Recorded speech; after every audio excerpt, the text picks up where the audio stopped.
You've been told your whole life that control is the key. Control your future, control your career, control your relationships. But if control was really the answer, why do you still feel exhausted, anxious, and never at peace?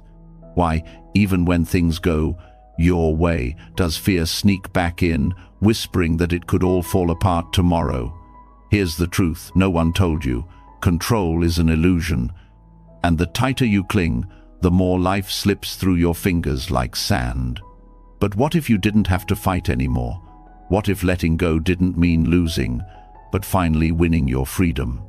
For thousands of years, Buddhism has carried a quiet, powerful message. Peace is not found in controlling the universe, it's found in trusting it. The greatest masters, Zen monks, wandering sages, compassionate teachers discovered how to live with lightness, calm, and true freedom. They learned to let go of fear, to stop wrestling with life, and to flow with it instead. And tonight, as you hear these lessons, something inside you will shift. The storm in your mind will begin to settle. The weight of what if will start to lift. You'll feel the freedom of not needing all the answers, of knowing that the universe itself is holding you. This isn't just philosophy, it's transformation. By the end, you'll feel less like you're pushing against life, and more like you're being carried by it, gently, effortlessly, like a river. Are you ready to release control? Are you ready to finally trust the universe? Let's begin. You've just opened the door to something very few people ever dare to face. The possibility that the peace you've been searching for is not in holding tighter, but in loosening your grip. There's a quiet strength hidden in surrender, a kind of wisdom that whispers to those who pay attention. And if you allow yourself to step into it, what unfolds is not weakness, not passivity, but freedom. This is where we begin the subtle art of non-interference. Most of us are taught from an early age that life must be managed, controlled, and bent into shape by sheer effort.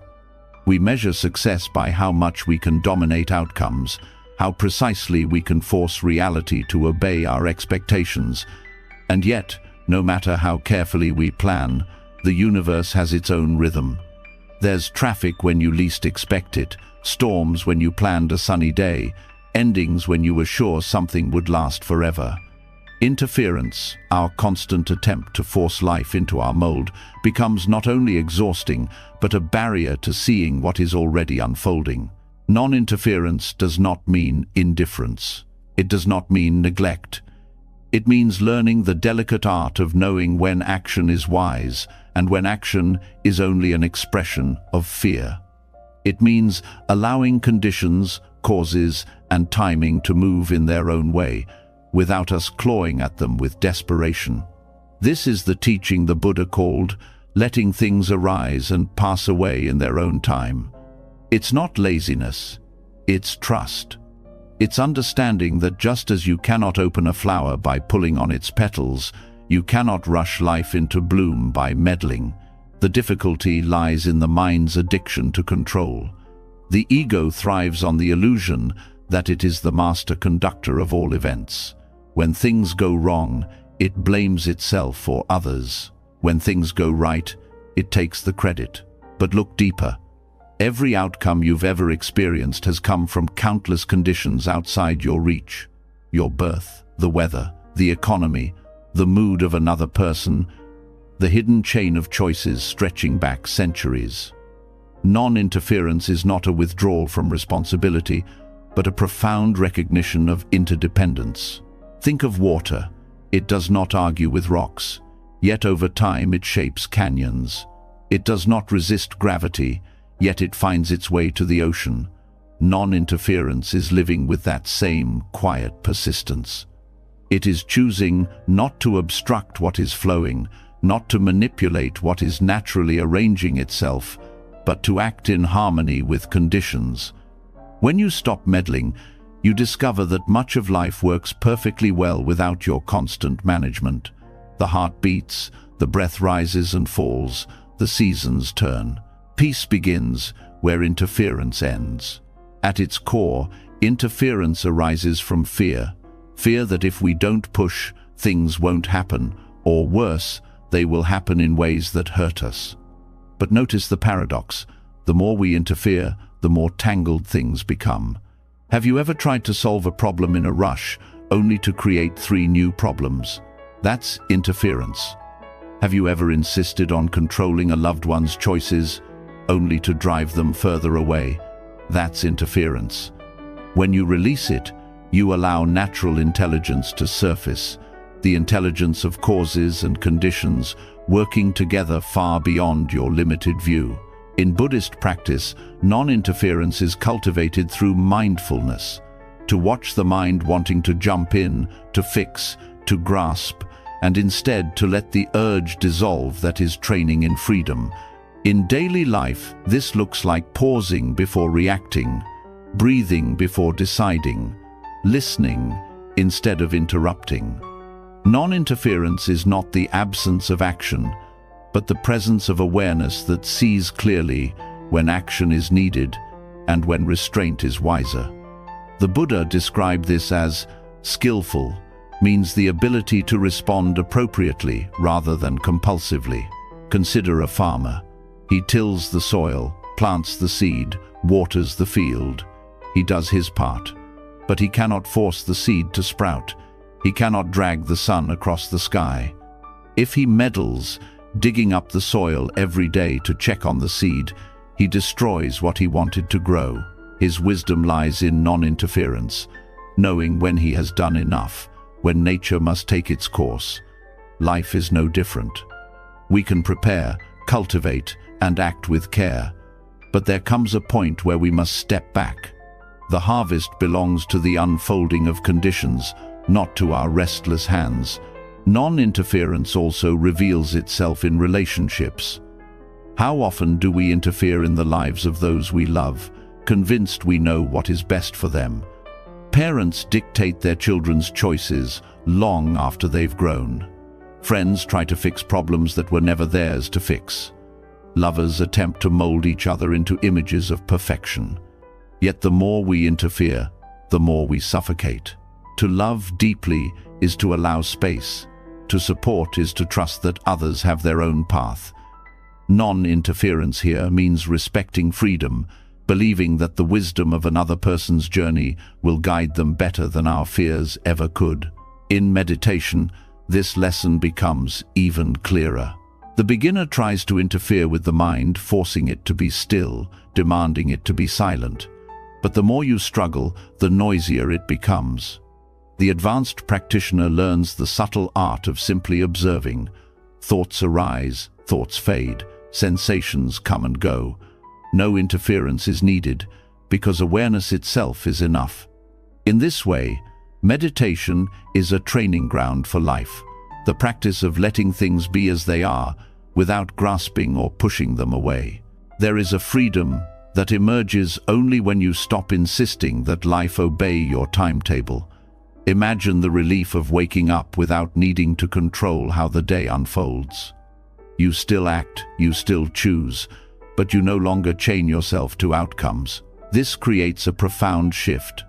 Effort becomes lighter, relationships become more honest, and challenges become less threatening.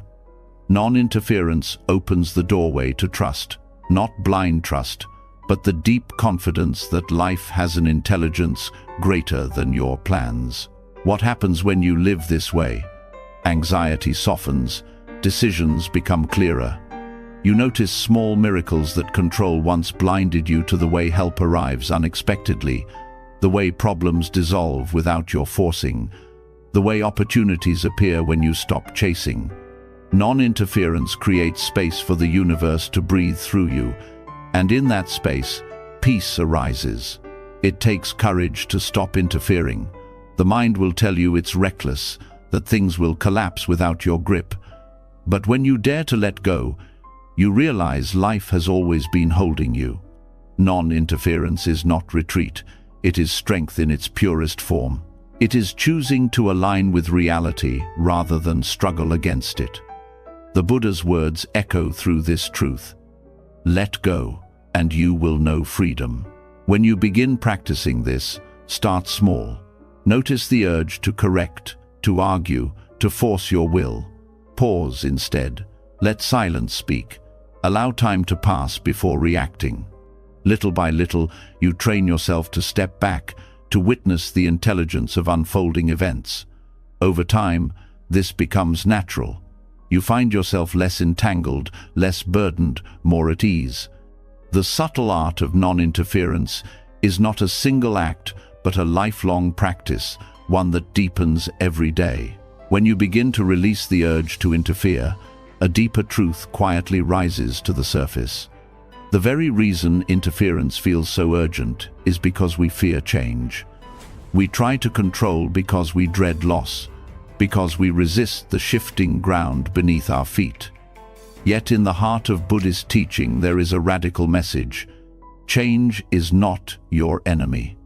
It is the very essence of freedom. To see impermanence not as a thief, but as a guide, is to transform your entire relationship with life. Impermanence is often misunderstood as something tragic, a reminder that all things will eventually slip away. But this is only half the truth. The other half is luminous. Because everything changes, nothing is fixed forever. Suffering passes, pain softens, failure opens into new beginnings. Without impermanence, growth would be impossible, healing would never come, joy would never arise after sorrow. To embrace impermanence is to recognize that every moment carries the seed of renewal. When you look at the seasons, you can see this clearly. The tree that loses its leaves in autumn does not despair. It does not cling to the old growth, trying to glue each leaf back in place.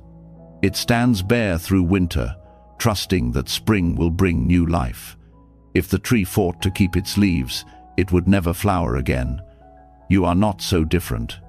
Holding on to what has already lived its life only prevents you from experiencing what is waiting to bloom next. In relationships, impermanence reveals its most tender lesson. Friendships evolve, children grow, lovers change.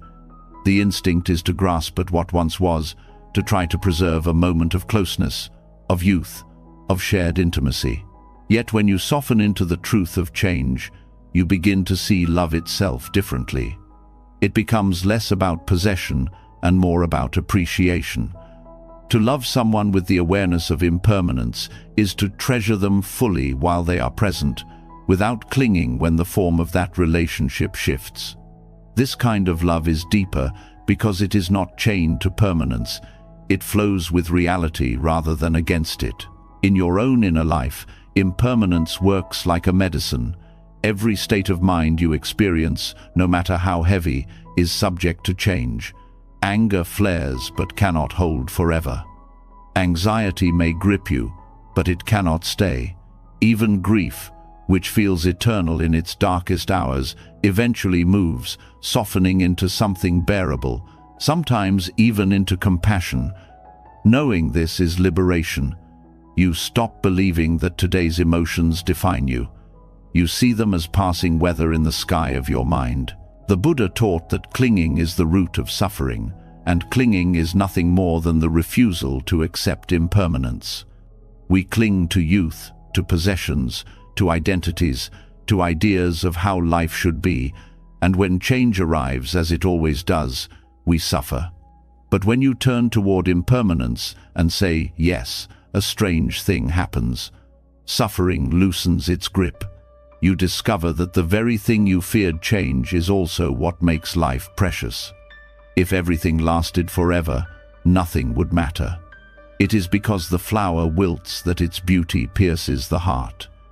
It is because the child grows that each moment of play carries meaning. Impermanence does not steal. It gives urgency to love, depth to joy, and softness to sorrow. This perspective also transforms how you approach goals and ambitions. Many people hesitate to take risks because they fear failure. But impermanence reminds you that failure itself is not final. The job you lost, the dream that dissolved, the plan that collapsed, none of these mark the end. They are simply forms that arose and passed, clearing space for new possibilities. When you accept impermanence, you move with courage because you know nothing defines you permanently. You are always capable of renewal. Impermanence also liberates you from regret. We replay the past, wishing events had unfolded differently. But the truth is, the past itself is impermanent. It exists only in memory, shifting and fading with time. What remains is the present moment, fresh and alive. When you release the illusion that you could preserve or rewrite the past, you discover freedom in what is here now. You learn to carry the lessons, but let the weight dissolve. There is also freedom in recognizing the impermanence of identity. You are not a fixed self carved in stone. You are fluid, a constantly changing process of thoughts, experiences, choices, and influences. Who you were 5 years ago is not who you are today, and who you are today will not be who you are tomorrow. To cling to an old identity is to live in a cage that no longer fits. To accept impermanence in yourself is to allow growth, to permit reinvention, to welcome the possibility of becoming more than you once imagined. Even your body teaches impermanence every day. Cells die and regenerate, hair turns gray, muscles weaken, then strengthen, then weaken again. To resist this is to suffer endlessly, clinging to youth or health as if they were permanent. But to accept it is to live with gratitude. Instead of mourning every wrinkle, you can honor the years that gave it. Instead of fearing decline, you can celebrate the body's resilience and adapt gracefully to its changes. This acceptance does not make you passive, it makes you free to care for your body with love, not fear. Impermanence also transforms your relationship with death. The ultimate change, the one most people avoid thinking about, is the doorway Buddhism points to again and again. Death is not the destruction of life, but the continuation of impermanence. Every breath is a reminder, inhale arises, exhale passes. In the same way, life arises, life passes. When you live with this awareness, fear begins to soften. You cherish time more deeply. You speak the words you mean. You stop postponing joy for some imagined future. The knowledge of death makes life luminous. To see impermanence as liberation is also to discover compassion. When you understand that everyone is subject to change, you become gentler. The person who hurt you is not fixed in that act. They too are changing, growing, stumbling, learning. The suffering they caused may pass, just as your own anger may pass. This perspective allows forgiveness to emerge naturally, not as a forced act, but as a recognition of the fluid nature of being human. In daily practice, you can cultivate awareness of impermanence in simple ways. Notice the steam rising from your tea, dissolving into air. Watch clouds drift and scatter across the sky. Pay attention to the way sound arises and vanishes, leaving silence behind. These are not trivial observations. They are training the mind to accept the fleeting nature of all things. And the more you see it, the more natural it becomes to let go when life asks you to release. Impermanence also teaches resilience. When you know that no state lasts forever, you stop collapsing under the weight of difficulty. Hardship becomes a visitor, not a permanent resident. Joy becomes a guest to welcome fully, knowing it too will leave. This rhythm does not diminish happiness, it intensifies it. You savor what is here because you know it is temporary, and that awareness turns ordinary moments into treasures. When you embrace impermanence fully, you begin to see the futility of resistance. So much of human pain comes from trying to hold back the tide, to freeze moments, to fight the flow of life. But the tide does not ask your permission. It comes, it goes. To stand rigid against it is to be broken. To flow with it is to be carried. Non-interference and impermanence are two sides of the same truth. The universe moves, and peace comes when you allow yourself to move with it. This is not a philosophy meant only for monks or sages. It is a practical doorway to freedom for anyone willing to see clearly. Each time you practice letting go, each time you accept change without clinging, you strengthen your capacity to live lightly. And in living lightly, you discover a joy that no permanence could ever give. The fear of impermanence turns into reverence when you realize it is the reason anything matters at all. To fear change is to miss the beauty of the fleeting. To embrace it is to finally live. This is the liberation the Buddha pointed to, a life unburdened by clinging, open to the endless dance of arising and passing, full of gratitude for each precious breath. When the truth of impermanence begins to settle in your heart, another question naturally arises. If everything is changing, if nothing is fixed, then how should you live? Should you simply drift wherever life takes you, or should you push with all your strength to shape the future? The Buddha's answer was neither extreme. He offered something more subtle, a way of effort that is neither rigid nor careless, a balance between discipline and surrender. This is the middle way of effort, a path that allows you to act with clarity and energy without becoming trapped in strain or passivity. Most of us live swinging between two extremes. On one side, there is forcing, the endless pressure to strive, achieve, and control every outcome. On the other side, there is neglect, the temptation to give up, to abandon responsibility, to let laziness rule. Both lead to suffering. Forcing drains your spirit, leaves you anxious, and ties your worth to results. Neglect leaves you stagnant, dissatisfied, and weak. The middle way is neither of these.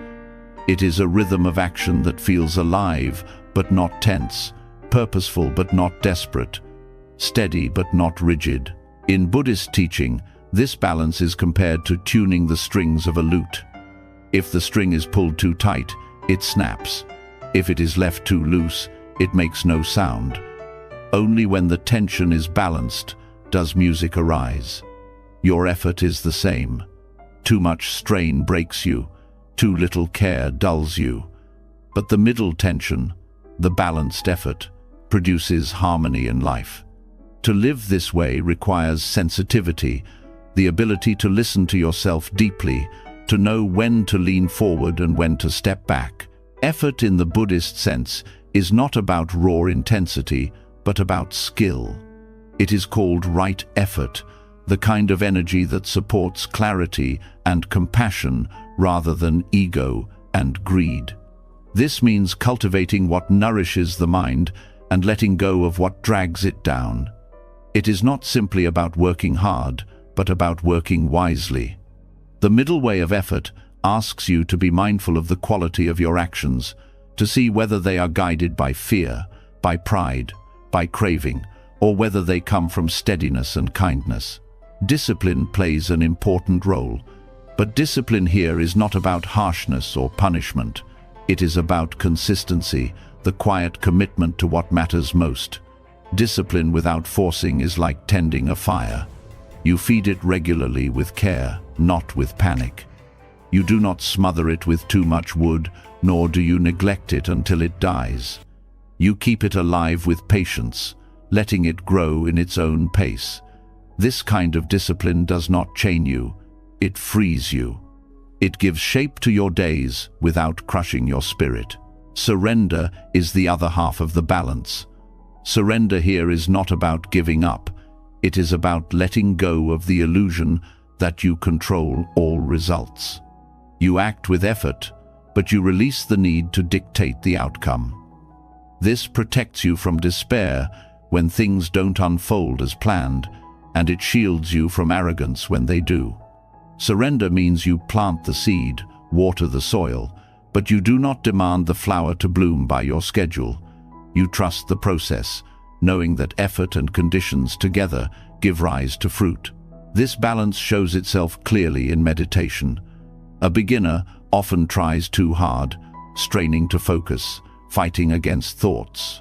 The mind becomes tight, restless, and discouraged. Others fall into the opposite trap, drifting into daydreams, making no effort to stay present. Both extremes are unhelpful. The middle way in meditation is alert but relaxed, focused yet open. You sit upright with dignity, but you soften your grip. Attention is steady but gentle, like holding a bird in your hands, not so tight that you crush it, not so loose that it flies away. In daily life, this balance of effort prevents burnout. Many people throw themselves into work or personal goals with relentless intensity, only to collapse from exhaustion or emptiness. Others avoid effort, waiting for life to deliver meaning without contribution, and end up feeling directionless. The middle way allows you to engage fully while also resting fully. You give your best in each task, but when the task is complete, you release it. You learn the wisdom of cycles, work and rest, activity and stillness, effort and ease. This balanced effort also reshapes your relationship with ambition. You can still pursue goals, but you no longer chain your worth to them. You set intentions, you move toward them with steady steps, but you do not crush yourself with pressure or self-criticism along the way. Ambition becomes a path of growth rather than a prison of perfectionism. Success is not measured only by the outcome, but by the quality of the effort itself, whether it was honest, compassionate, and balanced. The middle way of effort also teaches patience. Forcing is rooted in impatience, the need for immediate results. Neglect is rooted in hopelessness, the belief that nothing is worth trying. Balanced effort trusts the long arc of change. It knows that progress often unfolds slowly, like water carving stone. It values steady practice over dramatic bursts. It sees each small step as meaningful, each day of honest effort as a victory, regardless of how visible the results may be. In relationships, balanced effort shows up as presence. Forcing in relationships looks like trying to control others, demanding affection, or clinging to unrealistic expectations. Neglect looks like indifference, withdrawal, or lack of care. The middle way is attentive, without suffocating, loving, without trying to own. It is the effort of listening deeply, of showing up consistently, of giving space when needed. This effort creates trust and allows love to grow naturally rather than through pressure. On the path of spiritual practice, balanced effort protects you from discouragement. There will be days when your mind feels dull, when meditation seems impossible, when compassion feels far away. Forcing yourself with harsh judgment only deepens frustration. Neglecting the practice leaves you drifting in confusion. Balanced effort is the quiet voice that says, "Keep going, gently." It is the willingness to return again and again without anger at yourself, without resignation, but with steady faith that each return matters. This way of effort also reveals something profound about freedom. Many believe freedom means the absence of effort, but Buddhism teaches that true freedom is found in right effort. When your actions are aligned with wisdom and compassion, when they are free from forcing and neglect, effort itself becomes joyful. It no longer feels like struggle, but like flow. Your energy becomes an expression of your deepest values, and each act strengthens rather than drains you. Balance also brings clarity in decision-making. Forcing decisions leads to haste and regret. Neglecting decisions leaves you stuck in avoidance. Balanced effort listens carefully, considers wisely, and then acts with confidence, accepting whatever comes. This way of deciding honors both reason and intuition, both responsibility and surrender. It allows you to live with fewer regrets because your choices are grounded in presence, not in panic or apathy. In the body, you can also sense the wisdom of balanced effort. Overexertion leads to injury, exhaustion, or illness. Underuse leads to weakness and decay. The middle path in physical effort is steady care movement, nourishment, rest, all balanced. You train strength without punishing yourself. You honor limits without letting comfort become a cage. This harmony between effort and ease creates vitality that lasts rather than peaks that collapse. Balanced effort even shapes how you respond to challenges. Forcing tries to crush obstacles with aggression. Neglect avoids them altogether. The middle way engages challenges with resilience, meeting them directly, using creativity and patience, but without the desperation to control every detail. This approach often reveals solutions that forcing would miss and strength that neglect would never discover. Ultimately, the middle way of effort is a practice of trust. Trust in yourself, that you can give your best without breaking yourself. Trust in life, that your steady actions will bear fruit in their own time. Trust in the path, that balance leads to wisdom.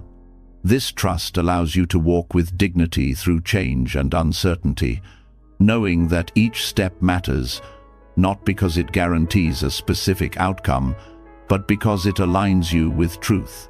To live in this way is to feel a new kind of strength, calm, steady, unshakable. You act with purpose but without strain. You rest without guilt. You move forward without fear.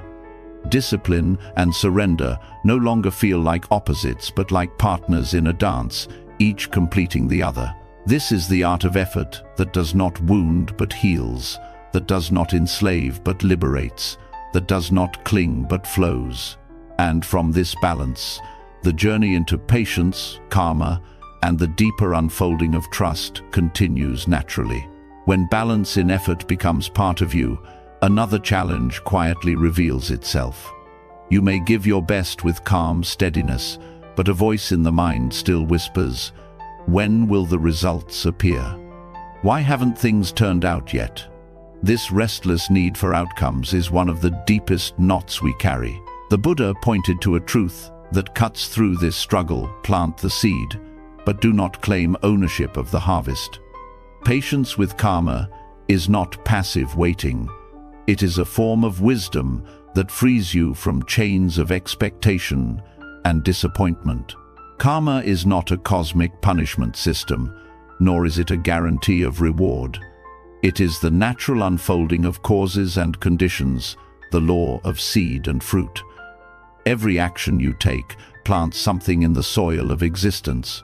Sometimes the fruit comes quickly, sometimes it ripens after years, and sometimes it appears in ways you never expected. To demand that results show up on your timeline is like standing in a field shouting at sprouts to break through the earth. The seed does not obey impatience. It follows its nature, and your role is to nurture, not to control. This patience requires trust, and trust grows through understanding.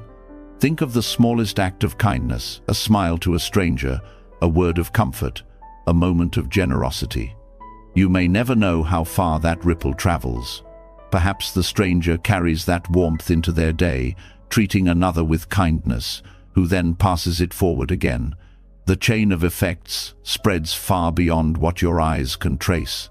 To insist on measuring it, to demand immediate confirmation, is to miss the vastness of interconnection. Karmic patience allows you to act without needing proof, because you trust the invisible web of causes to carry your action forward. The absence of patience turns life into frustration. You donate but expect praise. You help but expect gratitude. You work but demand recognition. When these expectations are not met, bitterness arises, and the joy of the act is poisoned. Karmic patience teaches that the value lies in the act itself, not in the applause or reward. When you release ownership of the harvest, generosity becomes light, service becomes joyful, and work becomes fulfilling, regardless of outcome. The act itself completes itself in that moment, and this freedom is profound. There is also a lesson here about time. Karma does not follow your calendar. Conditions ripen when they are ready, not when you want them to. Sometimes you plant in spring and see fruit in summer. Sometimes the tree takes years before it offers shade. Your task is to tend the soil, water the roots, and protect the growth without demanding speed. In this way, patience is not idle. It is active care without obsession. It is the strength to keep planting even when the field looks bare, because you know life is always moving beneath the surface. Karmic patience also protects you from despair in hardship. When life feels heavy, the mind often cries, "Why me?" But when you see through the lens of karma, you understand that every moment is the flowering of many seeds, some you planted, some planted by others, some planted by countless causes, stretching beyond comprehension. This perspective does not blame, but it empowers. It shows you that each choice now is another seed, another direction for the future. Even in suffering, you are planting. Patience allows you to endure the winter, knowing that spring will come, that nothing stays frozen forever. One of the most liberating insights is that you are not the sole owner of results. When a good outcome arrives, it is never just your seed, it is the rain, the sunlight, the soil, the unseen hands that contributed.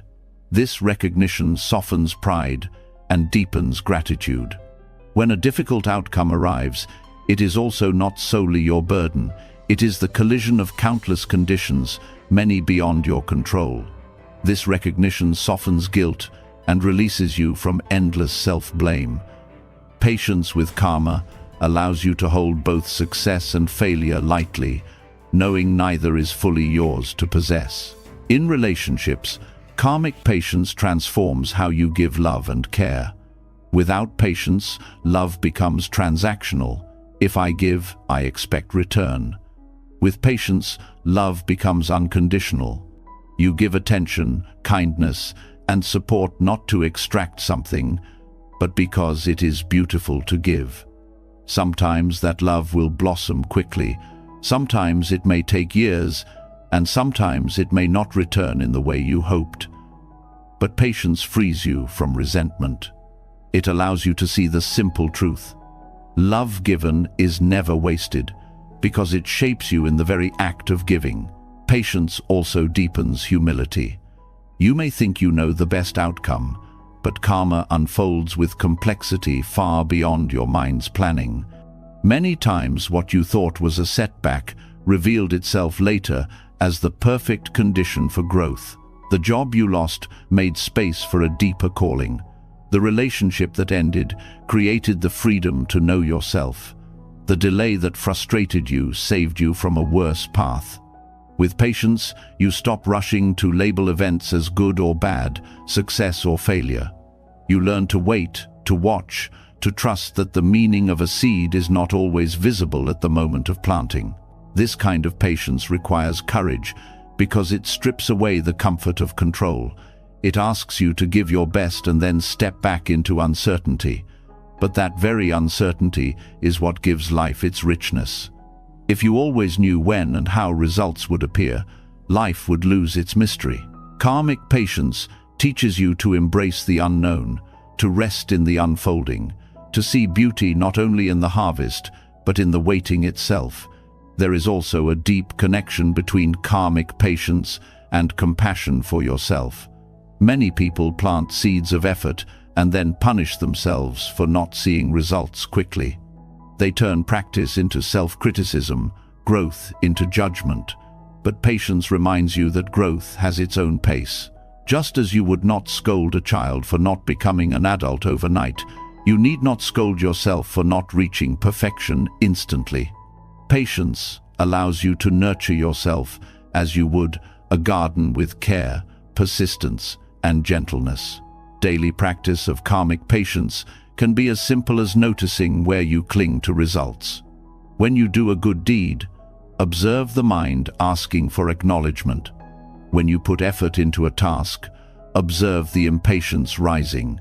Instead of feeding it, smile at it. Remind yourself, the seed is planted. My work is complete in this moment. The rest belongs to life. Over time, this shift becomes natural, and your actions grow lighter, free from the burden of demand. Even the smallest habits change under this perspective. A single breath taken with awareness is a seed. A moment of restraint instead of anger is a seed. A kind thought toward yourself is a seed. You may not see their fruit today, but trust that they accumulate, shaping your future like unseen roots, strengthening a tree. Karmic patience is faith in the invisible, the willingness to keep planting goodness without rushing to harvest. This way of living changes how you see others as well. You no longer rush to judge someone's present state because you know they too are in the middle of a field of growth. Someone lost in anger may be planting seeds of future wisdom without even knowing it. Someone in despair may be closer to transformation than it appears. Patience allows you to honor everyone's journey without demanding they ripen by your schedule. The greatest gift of karmic patience is freedom. When you no longer tie your joy to the timing of results, you are free to act from love, from integrity, from truth. Your peace is not postponed until the harvest. It is alive in the planting itself. You find meaning not only in what comes later, but in the act of giving now. This makes your life steady, resilient, and full, because your happiness no longer depends on controlling outcomes. Through karmic patience, you learn that life is not a bargain, but a flow. You contribute, you nurture, you trust. The universe weaves your actions into patterns you may never see, but they matter. Each seed planted in sincerity shapes the future, whether or not you stand in the field when the fruit appears. To live this way is to walk with open hands, to give without clinging, to serve without waiting for applause. This is the patience that liberates, the patience that turns every moment of effort into an offering to the vast unfolding of life. When patience with karma begins to soften your grasp on results, life itself starts showing you patterns you cannot ignore. Again and again, the same lessons appear: struggles, losses, frustrations, disappointments. At first, these repetitions feel like punishments, like being trapped in a cycle with no escape. But the Buddha offered a radical shift. What if these cycles were not enemies but teachers? What if the endless turning of samsara, the wheel of birth and death, joy and sorrow, success and failure, was itself the classroom where freedom is learned? Samsara is the restless current of existence, the continual arising and fading of experiences. It is the hunger that drives desire, the dissatisfaction that follows every pleasure, the suffering that clings to loss. Many traditions describe samsara as something to be fought against, but in Buddhism, it is understood as a mirror. Every repetition is a reminder that clinging leads to suffering. Every cycle is a chance to wake up, to see clearly, to release control. Rather than fleeing from samsara, the path is to learn from it. Frustration is one of the clearest teachers. Each time you crave something and do not receive it, or receive it and then lose it, the sting points to the truth. Nothing here can be fully held. The cycle repeats because we resist the lesson. When frustration arises, patience and awareness reveal its message that control is not possible, that clinging only deepens the wound. When you learn to sit with frustration without demanding it vanish, it begins to soften.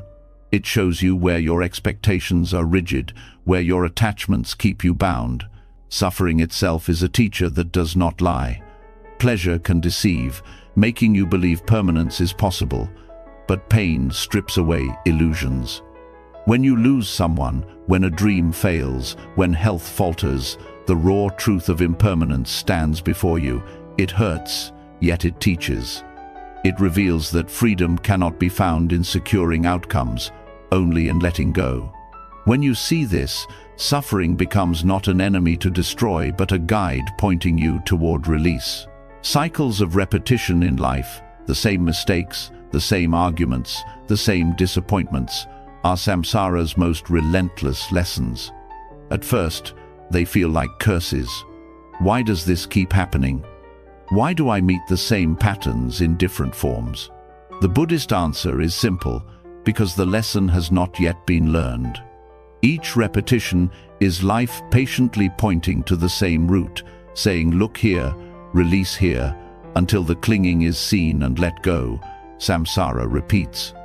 When you finally release the grasp, the cycle dissolves, and the teacher has completed its work. Even joy in samsara carries a teaching. The sweetness of a happy moment, the rush of success, the comfort of love, these too are impermanent. They rise, they pass. When clung to, they create suffering in their loss. When accepted as fleeting, they open the heart to gratitude. Samsara teaches that even joy is not to be possessed, but to be cherished and released. In this way, happiness itself becomes a lesson in letting go, reminding you that clinging even to beauty binds you. This perspective transforms the meaning of failure.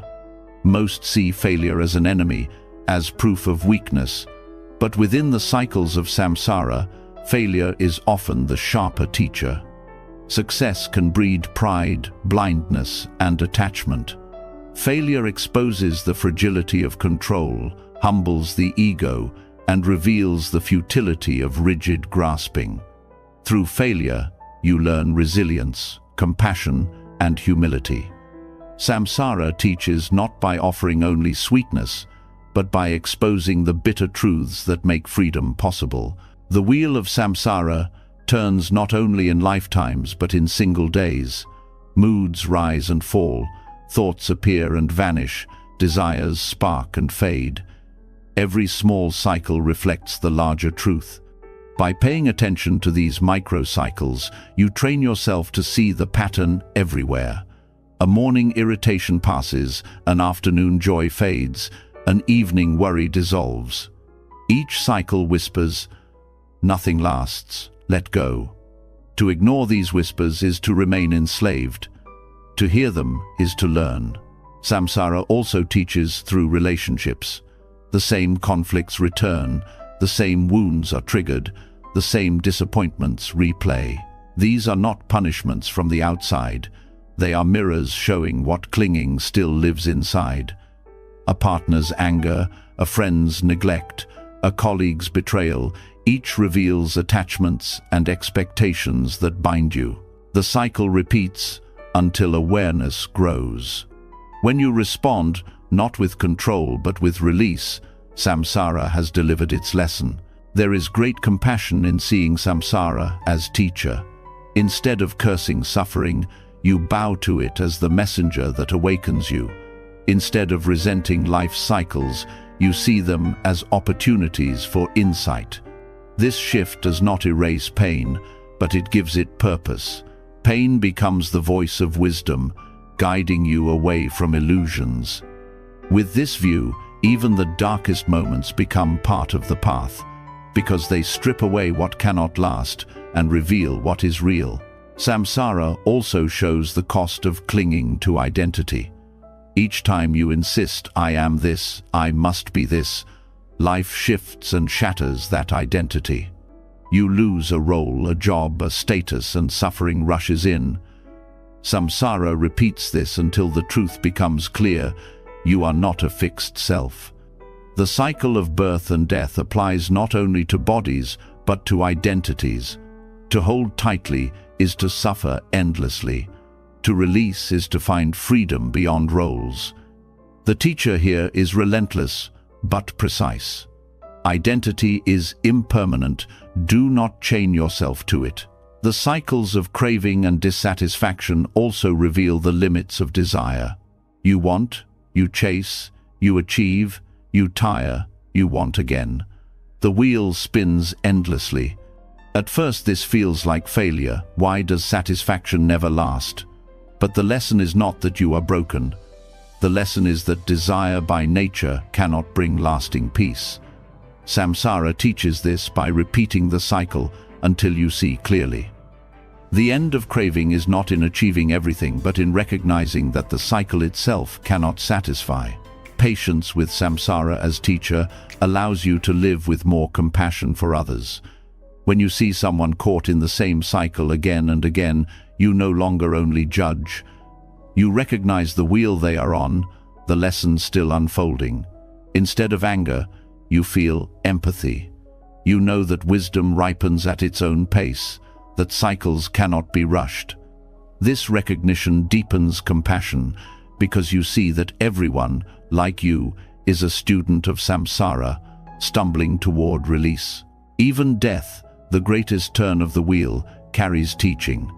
To see death not as enemy but as teacher is to see it as the final reminder that control is impossible, that clinging is futile. Death teaches urgency, not to delay love, not to postpone awakening, not to waste this breath. It teaches humility, not to believe you own life, not to act as though permanence were yours. To live with awareness of death is to let samsara itself push you toward freedom. Samsara as teacher is not cruel. It is simply honest. It reflects the consequences of clinging again and again until the truth cannot be denied. When you resist, the wheel feels merciless. When you listen, the wheel becomes guidance. The repetition of suffering is not punishment, it is instruction. The question is not whether samsara will turn, but whether you will learn.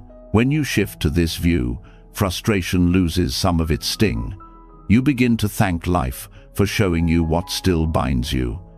Each repetition becomes an invitation. Will you cling again, or will you release? Each cycle becomes a chance to step closer to freedom. Samsara does not need to be feared or hated. It needs to be understood, because within its endless turning lies the key to stepping beyond it. And so the very wheel that once imprisoned you becomes the wheel that teaches you.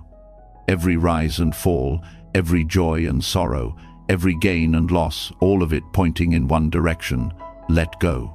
This is how samsara, once seen as an enemy, reveals itself as the greatest teacher, one that never gives up until the lesson is complete. When you begin to see samsara not as punishment but as a teacher, another door quietly opens. The cycles of gain and loss, joy and pain, rise and fall, they all point beyond themselves toward something deeper. The lesson they keep repeating is that clinging to certainty is the root of unrest. Beneath all our striving, all our questions, all our control, there is a hunger to know, to secure, to fix reality into something solid. But Buddhism whispers a different truth. The deepest confidence is not in what you can hold, but in what you cannot grasp. This is the Zen of emptiness, the quiet strength of trusting what cannot be pinned down. Emptiness is one of the most misunderstood teachings. To many, it sounds bleak, like a void where nothing matters. But emptiness in Buddhism is not nothingness. It is the recognition that nothing exists in isolation, nothing stands alone, nothing has a fixed essence. Everything arises through causes and conditions, endlessly shifting, endlessly interwoven. To see this is to realize that the solidity we cling to was never there. And while this might seem frightening at first, it is actually the greatest relief, because if nothing is fixed, everything is possible. The human mind craves certainty. We want guarantees of success, assurances of love, promises of safety.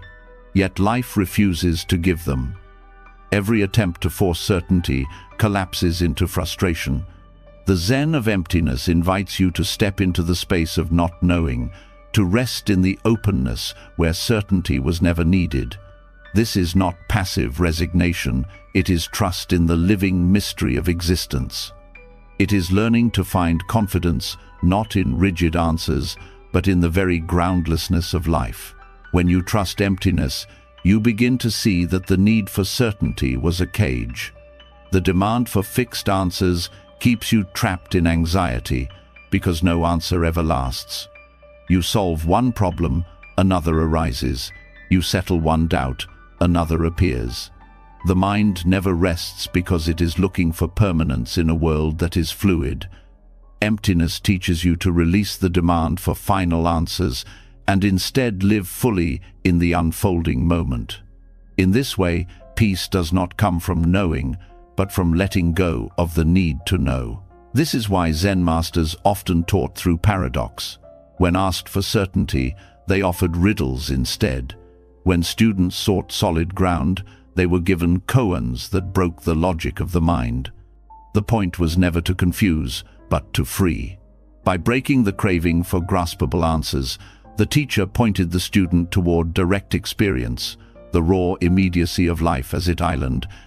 In that space, the mind learns to rest in openness, to trust the silence beyond concepts. Emptiness also dissolves the burden of identity. If the self is not fixed, if it too is empty of solid essence, then you are not trapped in who you think you must be. The labels you wear, the stories you repeat, the roles you cling to, they are all shifting, interdependent, impermanent. Trusting emptiness means trusting that you can let these labels go without losing yourself. In fact, by letting them go, you discover a freedom greater than any identity could offer. You are not a single story, you are a living process, open to transformation. This teaching is not abstract, it touches every aspect of life. Consider relationships. Much of the suffering in love comes from demanding certainty, wanting guarantees of permanence, needing promises of unchanging affection. But when you trust emptiness, love becomes freer. You no longer grasp to lock it in place, you meet it as it arises. Each moment of connection is treasured for what it is, not clung to as something that must last forever. This makes love more alive, not less. It is no longer about ownership, but about presence. Work and ambition, too, are softened by this view. The demand for certainty in outcomes often leads to burnout and despair. When you rest in emptiness, you act with dedication, but without the desperate need for guarantees. You put forth effort, but you trust the openness of conditions. Success or failure no longer define you because both are empty of fixed meaning.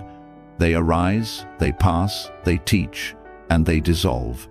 Confidence grows not from controlling outcomes, but from knowing you can meet whatever arises with openness. Even fear itself begins to change under the lens of emptiness. Fear thrives on the unknown, but when you learn to rest in not knowing, fear loses its grip. You no longer fight uncertainty, you lean into it. The unknown becomes a place of possibility rather than threat. Each moment unfolds fresh, unbound by past definitions. In this way, emptiness turns the space of anxiety into the space of freedom. Meditation practice becomes the direct training ground for this trust. When thoughts arise, you see they are empty, they appear, they fade, they cannot be grasped. When sensations shift, you see they too are empty of permanence. Even the sense of I is seen as a collection of changing processes. Each time you notice this, you rest a little more deeply in the openness beneath it all. Over time, the habit of clinging weakens, and trust in emptiness grows natural. This trust also transforms how you meet suffering. Pain still arises, but you no longer chain it to a fixed identity. Instead of saying, "I am suffering," you see suffering as a passing process, empty of permanence. This space allows compassion to grow. You suffer less because you no longer build a self around the pain. You meet it, you learn from it, and you let it move. Emptiness turns even suffering into an expression of freedom. The Zen of emptiness is also the Zen of presence. When you stop demanding certainty, you return to what is here. Breathing, hearing, seeing, touching life in its raw immediacy. You begin to notice that this moment is always enough. Certainty about tomorrow is no longer needed when the richness of now is fully alive. This is why Zen emphasizes simplicity, sitting, walking, eating, breathing. Each act is complete in itself when met with openness. The courage to trust emptiness also reshapes your view of death. If the self is not a fixed essence, then death is not the annihilation of something solid, but the continuation of change.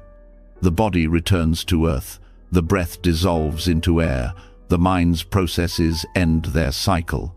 Death is the ultimate expression of emptiness, the release of all clinging. To trust this is to live without fear, to see death not as a void, but as part of the endless openness of existence. Living with trust in emptiness does not mean abandoning responsibility. It means acting from clarity rather than clinging. You still care, you still engage, but your care is lighter, your engagement freer. You give fully without demanding permanence. You love deeply without needing guarantees. You work with dedication without tying your worth to outcomes. This way of living is not careless, it is fearless. The Zen of emptiness invites you into a confidence that cannot be broken, because it does not depend on what can be held. It is the confidence of standing in openness, of meeting life without needing to trap it in concepts. This confidence is not loud or boastful.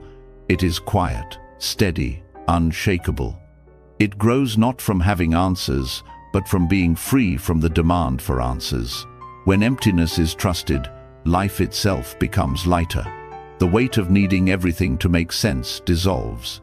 The pressure of demanding guarantees fades. You learn to walk without burden, to breathe without fear, to live without clinging. The space of not knowing, once feared, becomes the ground of freedom. And from that ground, compassion, wisdom, and joy naturally arise. When the insight of emptiness settles into the heart, a natural question arises. If nothing exists on its own, if everything is open and ungraspable, then how does life keep unfolding? Why do events arise the way they do? The Buddha gave a profound answer. Nothing happens by chance, and nothing happens by one person's control. Everything arises through dependent origination, a vast web of causes and conditions so intricate that no single mind could ever hold it. To see this truth is to be released from the exhausting illusion that you are the master of all outcomes. Dependent origination is not an abstract concept. It is the very texture of your daily life. Every word you speak is shaped by your upbringing, by the language taught to you, by the people you have met, by the moods you carry in that moment.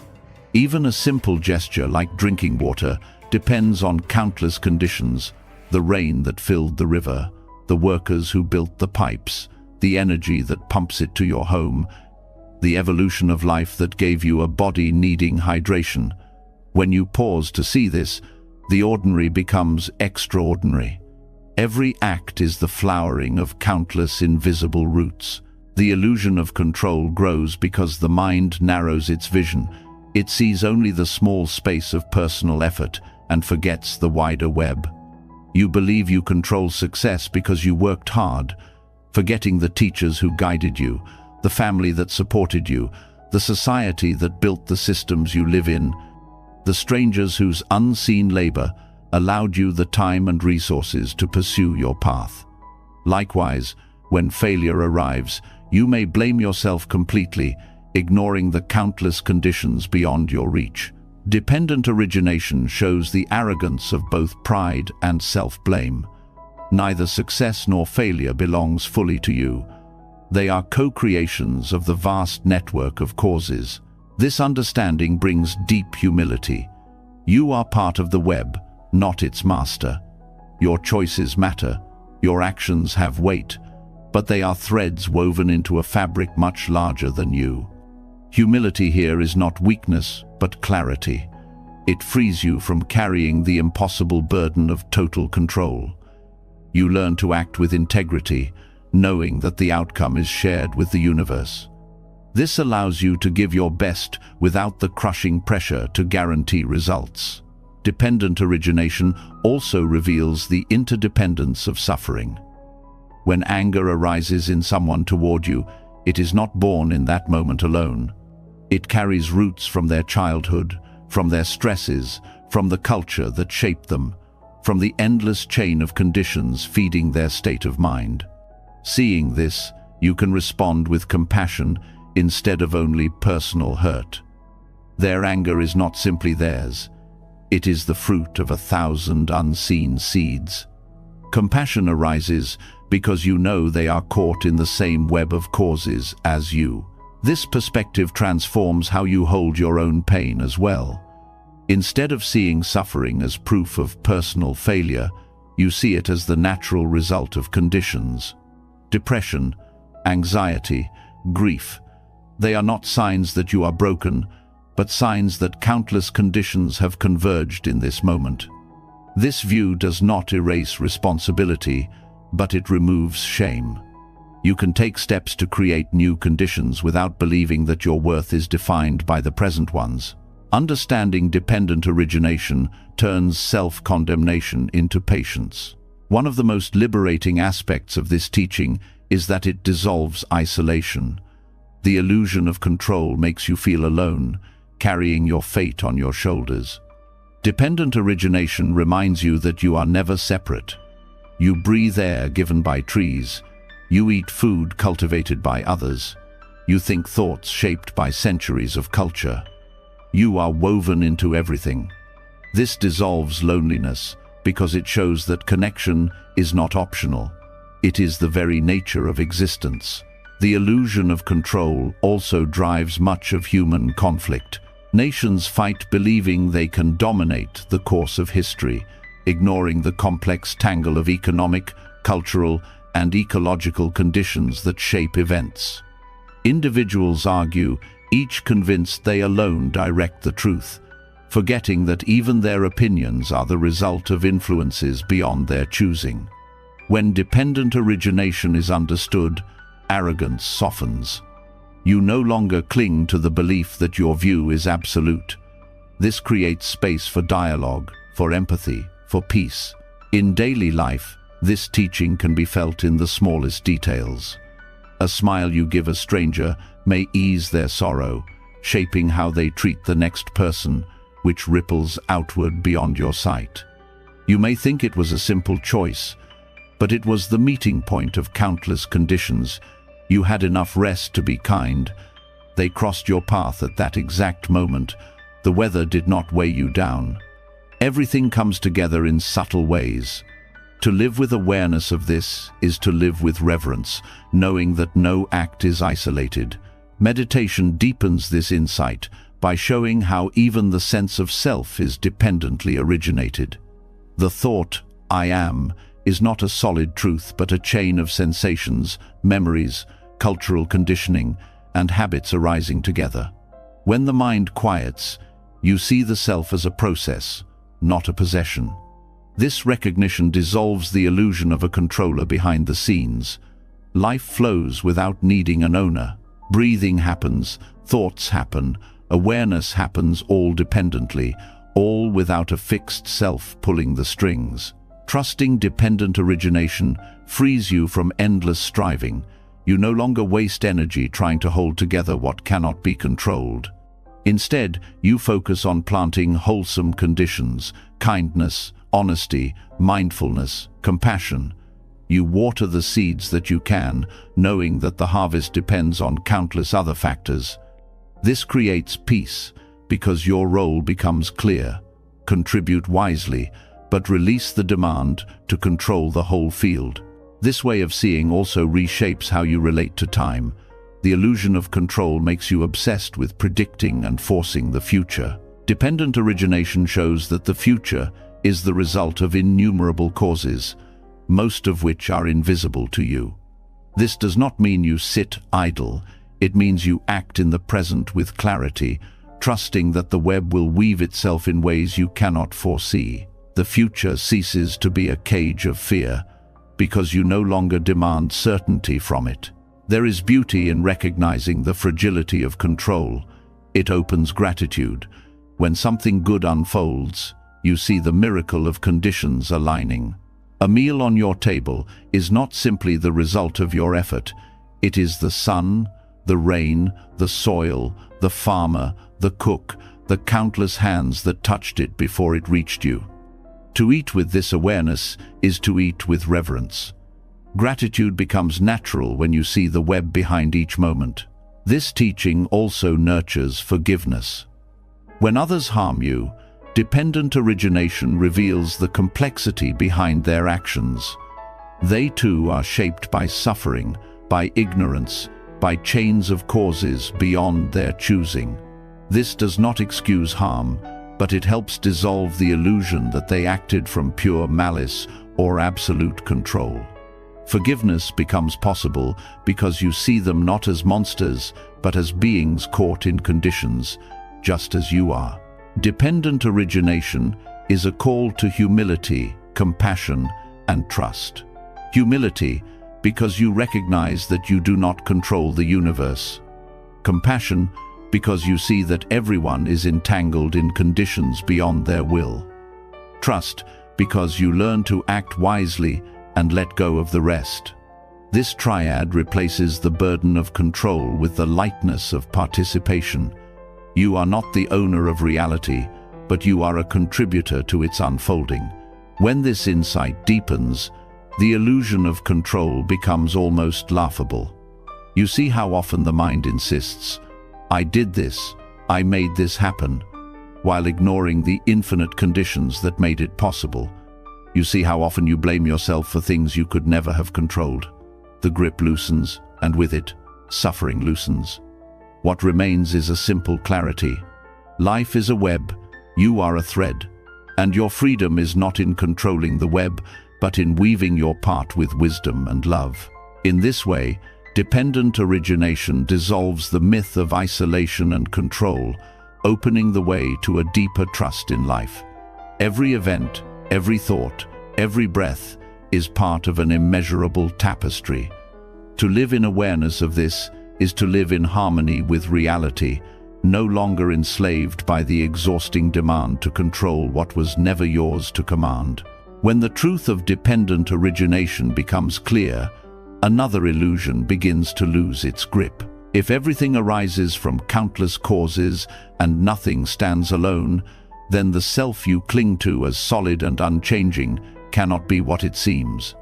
The identity you defend, the roles you claim, the story you repeat about who you are, all of these are shifting, fragile, and dependent too.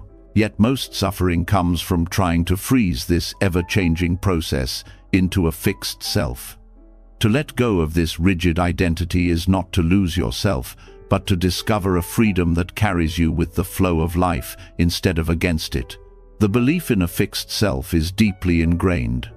From childhood you are taught to define yourself, your name, your achievements, your personality, your opinions. Society reinforces this with endless labels: successful or unsuccessful, strong or weak, worthy or unworthy.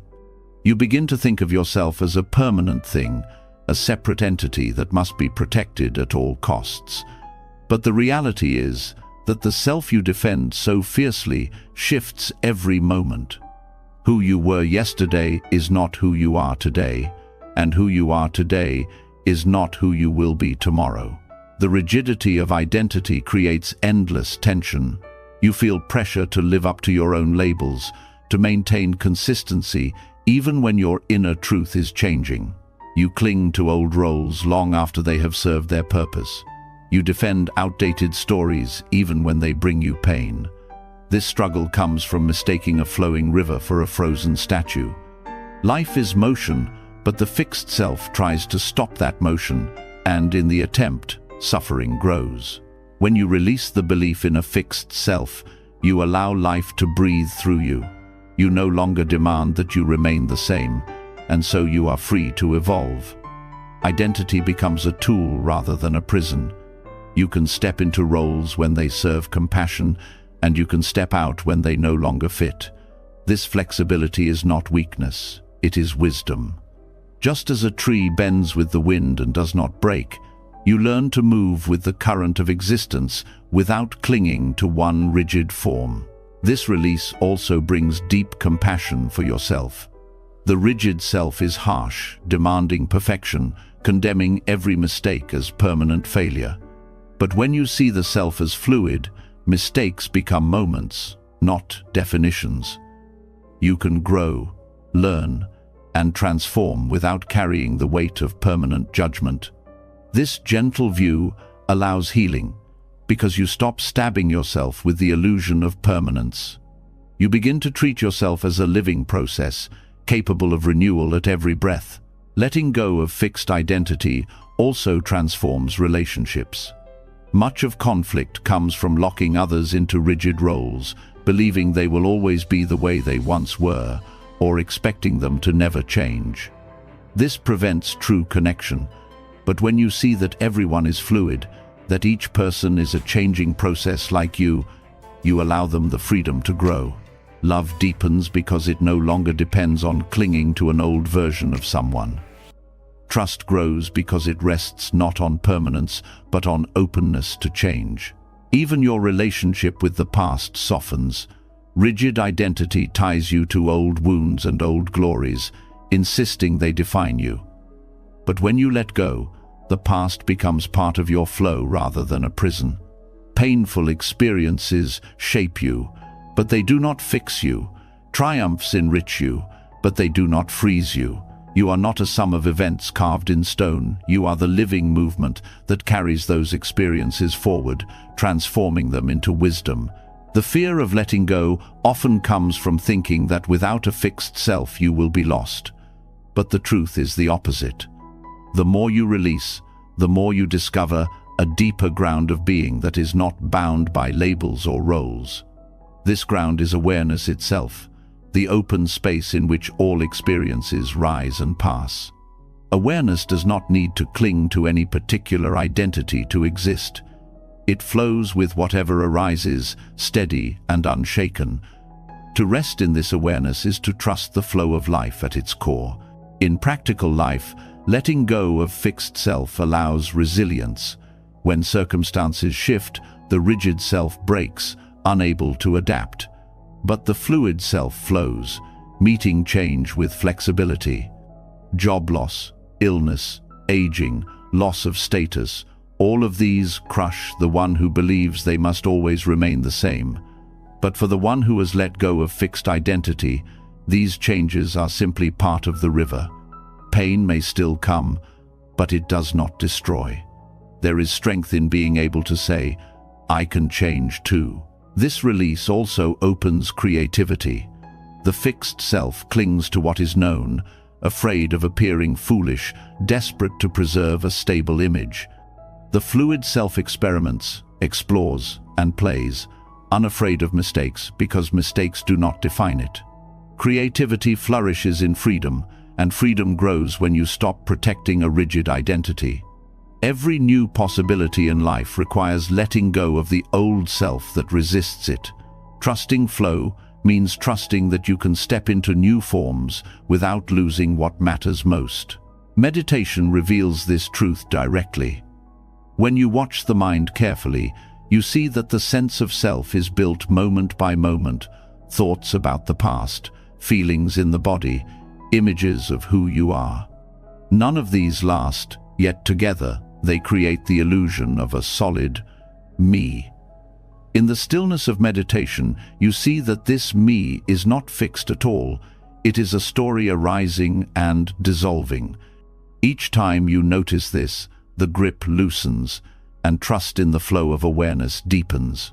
Letting go of fixed self also changes how you hold death. If you believe the self is a solid thing, death feels like a terrifying annihilation. But when you see the self as a flow of causes and conditions, death is simply another transformation. Just as each day you shed identities and take on new ones, death is the shedding of one form so that the flow of life continues in other ways.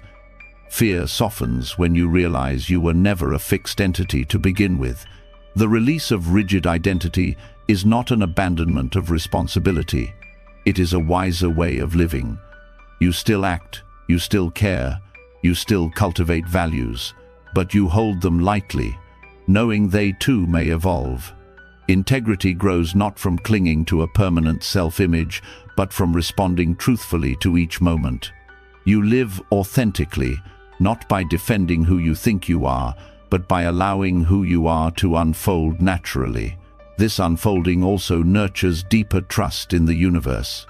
When you stop fighting to maintain a fixed self, you allow life to carry you. The river moves, and you move with it, not as a rigid rock but as part of the current. Trusting flow means resting in the knowledge that change will always carry you somewhere new, and that awareness will always be present to meet it. This trust brings peace, because you no longer live in fear of losing yourself. You were never fixed to begin with. To live this way is to live lightly. Labels lose their weight, failures lose their sting, and successes lose their chains.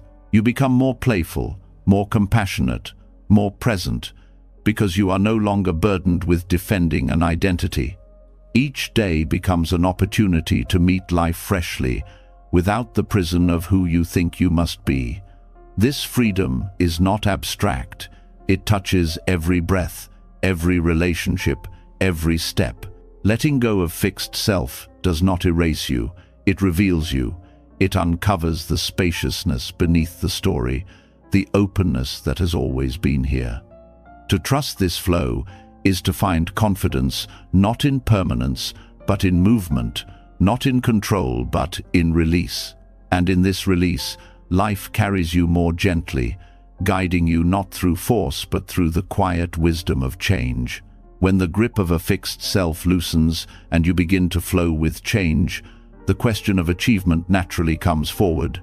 For so long, achievement was tied to identity, proving worth, securing status, building permanence. But once you see that the self is fluid, the old drive to prove yourself through endless striving begins to feel hollow. A new way of living becomes possible, one where achievement is no longer chased like a prize, but arises naturally from presence. This is the paradox of non-striving. The less you cling to achievement, the more deeply your life becomes fulfilled.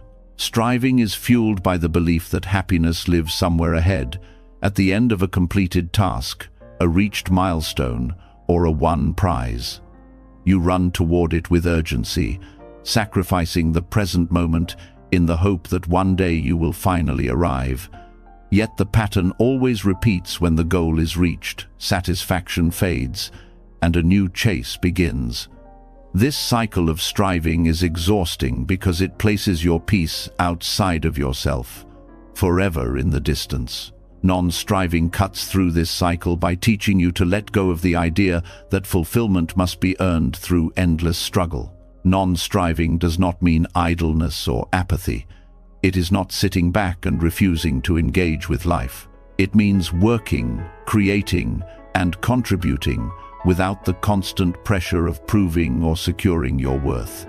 When effort is freed from the burden of grasping, it becomes lighter, more joyful, and paradoxically more effective. Actions flow from clarity and presence rather than desperation. In this way, true achievement arises not because you force it, but because you are fully aligned with what you do. Think of the difference between someone playing music out of love and someone playing only to win applause. The first loses themselves in the sound, becoming one with the flow of notes. The second is trapped in self-consciousness, measuring, comparing, and clinging.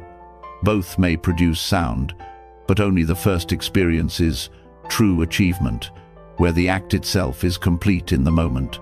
This is the essence of non-striving, doing for the sake of doing, letting the act be the reward. When you let go of striving, you also release the anxiety that comes with constant comparison.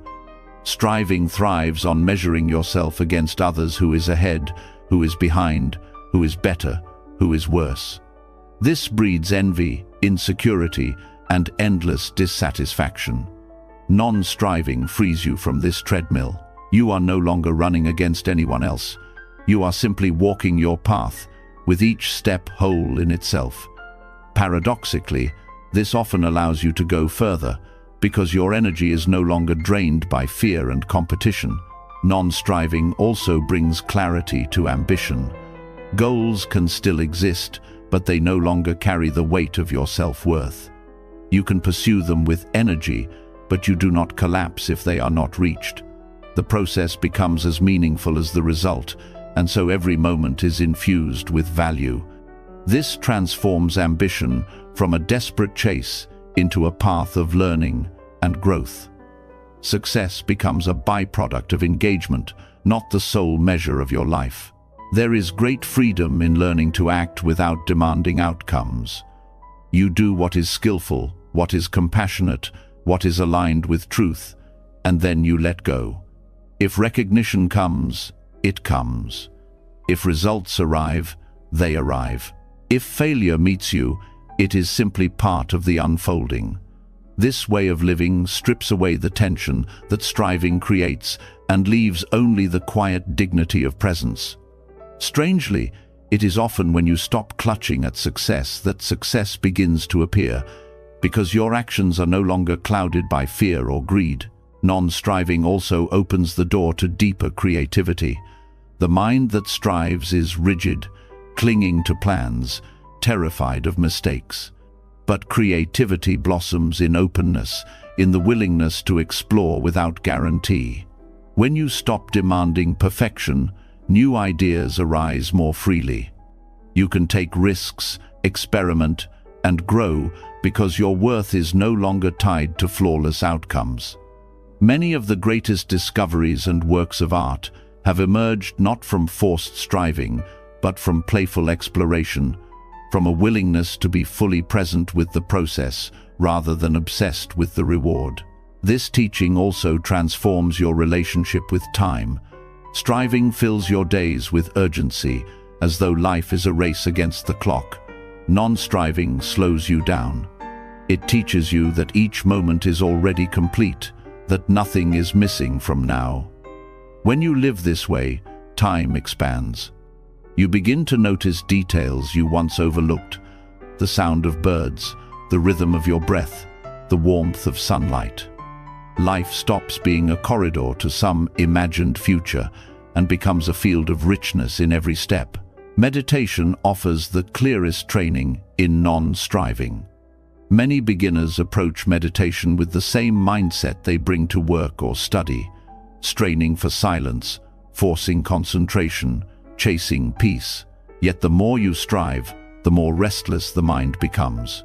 The breakthrough comes when you stop demanding results. You sit, breathe, and allow whatever arises to arise. In that release, calm and clarity often appear naturally. This is the paradox: when you stop trying to make the mind quiet, quietness finds you. Non-striving also reshapes how you face obstacles. Striving resists them, fights them, demands they vanish. Non-striving meets them with curiosity and openness. Obstacles become part of the path, not blocks to it.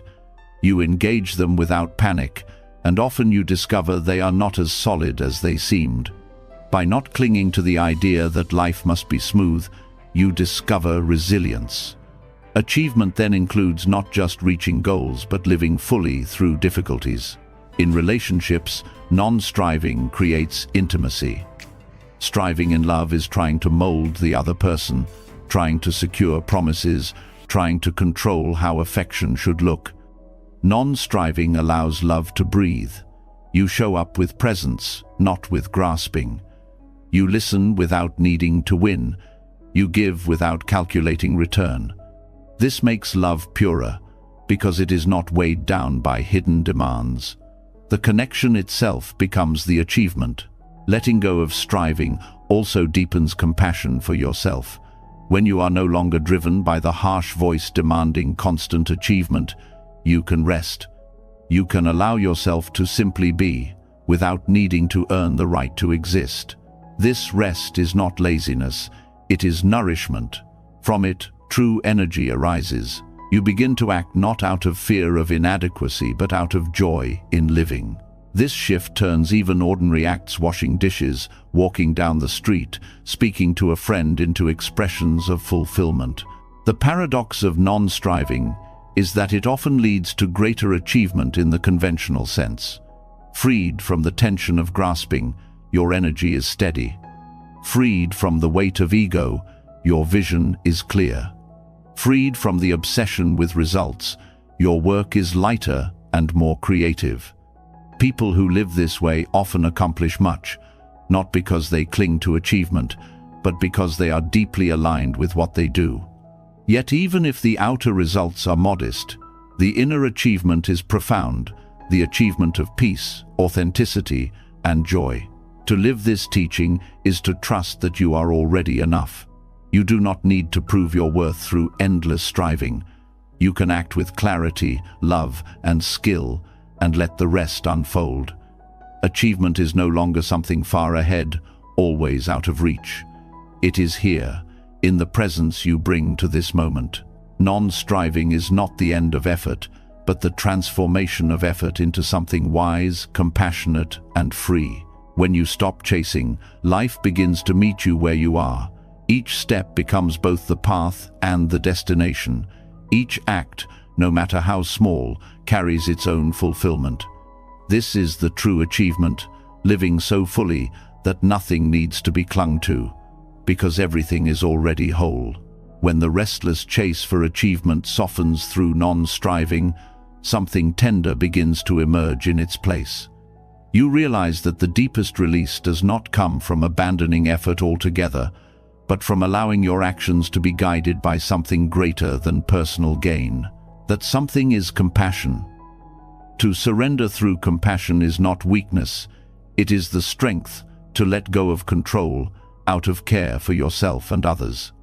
It is the recognition that love carries more power than fear, and that letting go for the sake of well-being is not a loss but the highest form of courage. Control is often disguised as protection. You grip tightly to plans, people, and identities because you believe that holding on will keep everyone safe. But in truth, control is usually driven by fear and insecurity. Compassion changes the reason for release. You stop clinging not because you are defeated, but because you care too deeply to cause more suffering for yourself and for those around you. This surrender is an act of love. Consider how compassion transforms the way you treat yourself. Without compassion, surrender feels like giving up, a failure to endure, a sign of weakness.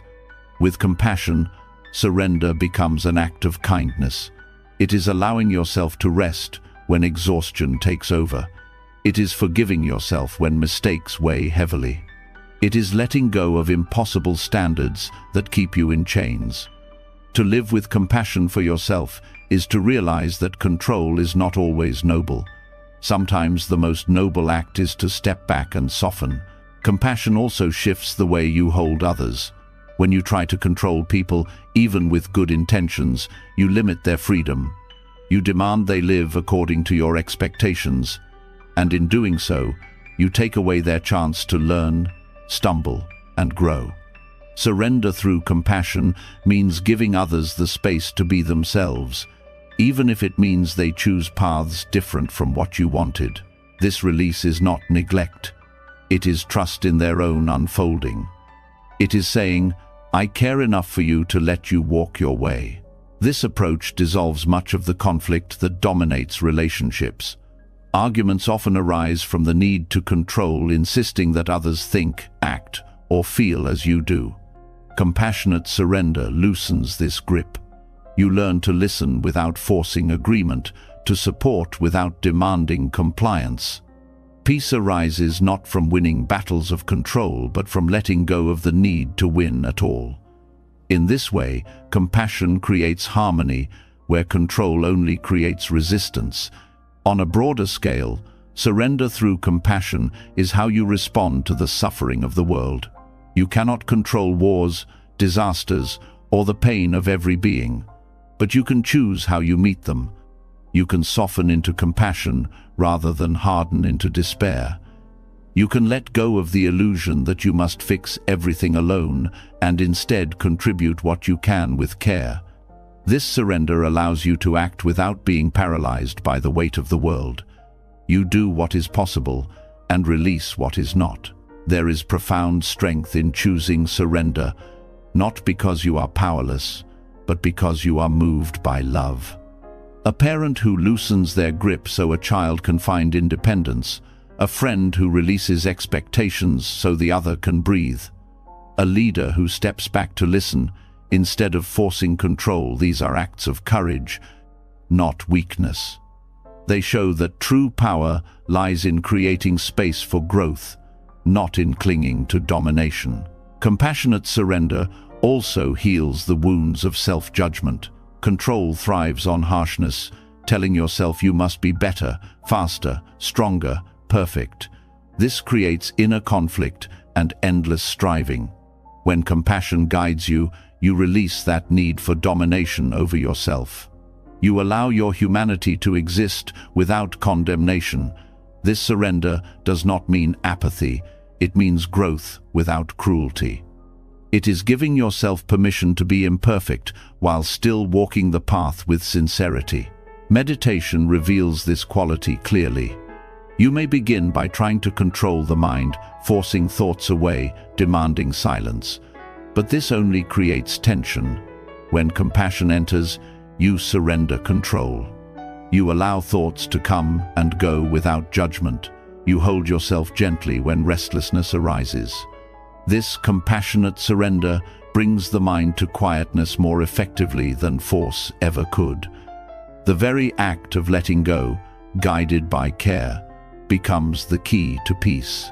In daily life, this kind of surrender can be practiced in small, steady ways. When plans fall apart, instead of clinging in anger, you release with kindness, acknowledging the disappointment while choosing not to add more suffering.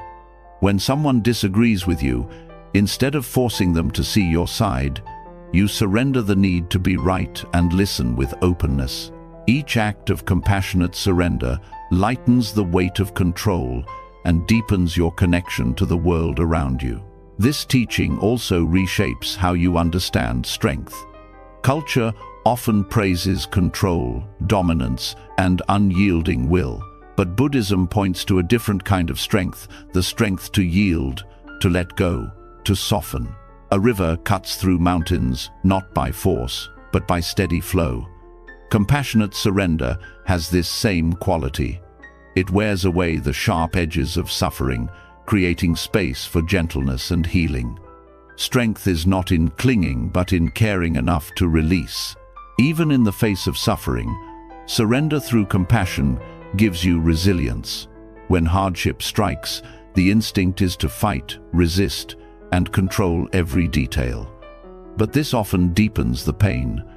Compassion teaches you to surrender into care for yourself by allowing rest, for others by offering presence rather than solutions. In this surrender, you find you can endure more, not less, because you are not exhausting yourself in futile battles against what cannot be controlled. Compassionate surrender also changes how you meet death. The final letting go is often feared as the greatest defeat. But when viewed through compassion, death is not a failure of control, it is the last act of release, the return to flow. To approach death with compassion for yourself is to soften into acceptance, to allow the body and mind to complete their cycle with dignity. To meet the death of others with compassion is to release clinging, allowing grief to move while holding them in love without needing to keep them. This way of living does not make you passive. On the contrary, it gives your actions greater meaning. When you act not from the hunger to control but from compassion, your choices are cleaner, freer, and more impactful. You give not to prove, but to serve. You work not to dominate, but to contribute. You love not to possess, but to nurture. Every act becomes lighter, yet more powerful because it is rooted in care rather than fear. To surrender through compassion is to live with open hands instead of clenched fists.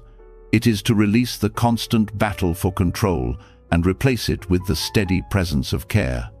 This surrender does not shrink you, it expands you. It allows you to hold yourself and others in kindness, to let life move without the chains of fear. In this way, surrender becomes not the end of strength, but its highest expression. When surrender through compassion becomes your way of moving in the world, another subtle shift begins to appear. You start to notice how even acts of kindness, even moments of generosity, can still carry a hidden hunger, the need to be seen, to be thanked, to be validated. This craving for recognition can quietly turn pure giving into another form of control. The path of the Bodhisattva points beyond this. It teaches a deeper trust, to act from love without needing applause, to serve without craving acknowledgement, to let generosity be complete in itself. This is Bodhisattva trust, the freedom of giving freely with no strings attached. The desire for recognition is deeply human. From childhood you are rewarded for good behavior, praised for achievements, and affirmed for acts of kindness. Over time, the mind begins to link giving with receiving acknowledgement. You help not just to help, but to be seen helping. You share not only to share, but to be admired for your generosity. This does not make you evil, it makes you human. But if left unchecked, it chains even your noblest acts to the restless hunger for validation. The Bodhisattva path breaks these chains. A Bodhisattva acts not to gain something, but to reduce suffering wherever it appears. Recognition may come, or it may not. Gratitude may be expressed, or it may be absent. But the act itself is enough. The motivation is compassion, and compassion does not require applause to be real. This trust is liberating. You give because giving itself is joy, because kindness itself is fulfillment. The cycle ends with the act, not with the approval of others. When you practice in this way, giving becomes lighter. You are no longer weighed down by disappointment when gratitude is not shown, nor inflated by pride when recognition arrives. Both are seen as passing winds, not as the measure of your worth. The joy is already complete in the moment of offering. Whether anyone notices or not, the heart expands. This is the essence of Bodhisattva trust, the courage to act from love and let go of the outcome. This way of living also dissolves resentment. Many people become bitter when their efforts go unnoticed. They give to family, to work, to community, and when thanks is not offered, anger grows. But this shows that the giving was secretly tied to recognition. When you act from Bodhisattva trust, resentment cannot take root. You know the act was worthwhile simply because it alleviated suffering, even if no one spoke a word of thanks. Your joy does not depend on someone else's acknowledgement. This teaching also protects you from the ego's subtle traps. Recognition can be intoxicating. When people praise your kindness, it feels good, but it also feeds attachment to image. You begin to act not from pure intention, but from the desire to maintain your reputation as a generous person. Bodhisattva trust cuts through this trap by reminding you that true generosity is invisible. The greatest acts of kindness often leave no trace, no story, no witness. They are known only to the giver, and perhaps to no one at all. Acting without needing recognition also deepens your resilience.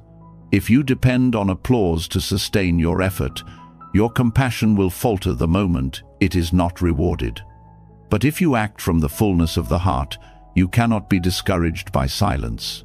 You continue to give because giving is who you are, not because the world claps. This resilience is what allows bodhisattvas to keep serving endlessly, even in the face of ingratitude or indifference. Daily life offers countless chances to practice this. You may hold the door for someone who never says thank you, or spend hours helping a friend who forgets your effort, or work hard at a task no one notices. In these moments, the ego protests. It wants recognition. But if you breathe and release, you begin to feel a deeper joy. You acted out of care. That is already complete. The value of your kindness is not diminished by silence. This teaching also dissolves the illusion of separation. Recognition often comes from the belief that there is a giver and a receiver, a benefactor and a beneficiary. But in truth, every act of giving is mutual. When you give, you also receive the joy of generosity, the softening of ego, the connection of compassion. When you release the need for recognition, you begin to feel this mutuality more clearly. Giving is not one-directional. It is part of the flow of interdependence. Meditation on compassion can deepen this practice. As you breathe, you send well-wishing thoughts to others without them ever knowing. No recognition is possible, yet the heart expands. Over time, you see that this inner generosity is as real as any outer act. It trains you to give without expectation, to love without needing a return. The joy of these meditations is quiet but profound. It shows you that recognition is never the true source of fulfillment. This perspective also transforms leadership and service. Leaders who crave recognition often manipulate, seeking glory for themselves even while pretending to serve. True leadership rooted in bodhisattva trust does not seek personal gain. It focuses on the well-being of others, regardless of credit. Paradoxically, such leaders often inspire the deepest respect, because people sense the purity of their intention. But whether recognition arises or not, their joy is already full in the act of serving. Letting go of the craving for recognition also frees you from fear of judgment. When you give only to be seen, you become anxious about how others perceive you. Every act becomes a performance. But when recognition is irrelevant, fear dissolves. You can act from authenticity without worrying how it appears. This freedom allows deeper and truer kindness because the act is guided by compassion alone. The joy of acting without needing recognition is subtle but steady. It does not flare like pride when praised or collapse like bitterness when ignored. It is like a quiet flame, steady and warm, untouched by the winds of approval or neglect. This flame sustains you through every act of giving. It does not need to be fed by applause because it burns from within. To live this way is to trust deeply in the path itself. You trust that kindness matters even if unseen, that compassion shapes the world even if unacknowledged, that love has value even without validation. This trust is what makes the bodhisattva path unshakable. It allows endless giving, not because it guarantees recognition, but because the giving itself is fulfillment. This trust also nourishes humility. When you stop craving recognition, you stop centering yourself in every act. The focus shifts outward, toward the needs of others, toward the alleviation of suffering. You realize that your role is simply to serve as a channel for compassion, not as the hero of the story. This humility does not erase you, it liberates you. You are no longer burdened with proving yourself. You are free to give fully without hesitation. Acting without needing recognition is not easy. The craving runs deep, and the world constantly encourages it. But each time you release it, each time you let kindness be enough, you taste freedom. Over time, this becomes natural. You no longer calculate returns. You give because it is beautiful to give. You no longer wait for thanks. You are already complete. This is the essence of bodhisattva trust. The confidence that compassion is its own reward. The faith that love needs no witness to be real. The freedom of giving without clinging. When you live this way, you discover that the greatest recognition comes not from others, but from within the quiet joy of knowing your heart has expanded, your life has aligned with compassion, and your presence has lightened the suffering of the world, whether anyone sees it or not. When you begin to act without needing recognition, your heart grows lighter and your steps more natural. Yet a question quietly lingers. How do you live in a world that constantly shifts, where circumstances refuse to stay still, and where even your best intentions may be met with obstacles? The answer is offered not only in scriptures, but in the simple language of nature. The river teaches what words often cannot. It reveals how to live with grace through change, how to move forward without forcing, how to adapt without losing direction. The Dharma of flow is not learned from theories, but from watching the way water carries itself through the world. A river has no arrogance, yet it carves valleys and nourishes fields. It does not cling to shape, yet it finds its way to the ocean. It meets rocks, bends, and dams, but instead of shattering against them, it adjusts, softens, and continues. This is not weakness, It is the deepest kind of strength.